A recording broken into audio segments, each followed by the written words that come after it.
आत्ताच्या क्षणी तुम्हाला तुमचे जे अननेसेसरी बर्डन्स आहेत ते तुम्हाला रिलीज करण्यास सांगितल्या जात आहे. ओव्हर रिस्पॉन्सिबिलिटी जर तुम्ही घेतली असाल कोणाची, तर ती तुम्हाला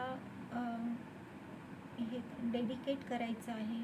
दुसरं की एंडिंग्स तुमच्या आयुष्यात काही तुम्ही बघितलं असेल की काही सायकल्स एंड होत आहेत, तर त्याला तुम्हाला ॲक्सेप्ट करायचं आहे. आणि हे पेनफुल आहे, खूप पेनफुल आहे, पण तुम्हाला ते ॲक्सेप्ट करावं लागेल आणि पुढे तुम्हाला वाटचाल करावी लागेल. कारण तुमची एनर्जी पुढे ना ट्रान्सफॉर्मेशन जी आहे, तुमचं स्पिरिच्युअल अवेकनिंग पण मी इथे होत असताना बघते आहे. न्यू बिगिनिंग आहे आणि हा जो एंडिंग आहे हा खूपच पेनफुल आहे, खूप ड्रास्टिक आहे, हे मी बघू शकते. पण तुमचा येणारा काळ जो आहे ना, तुम्ही जर तुम्हाला स्वतःला खूप चांगलं बॅलन्स केलं आणि जी शीख तुम्हाला ज्या घटना झाल्या त्या घटनांमधून जर तुम्ही काही शिकला आहात, तर ती सीख लेके अगर आप आगे बढ़ोगे, जर तुम्ही ते घेऊन पुढे जाल, तर तुम्ही एका किंगच्या एनर्जीमध्ये येणार आहे. तुम्ही नो मॅटर फिमेल आहे मेल आहे, काही हरकत नाही, पण तुमची एनर्जी जी आहे ना ती ऑर्गनाइज, तुम्हाला काय पाहिजे ते फोकस बिलकुल क्लिअर असाल.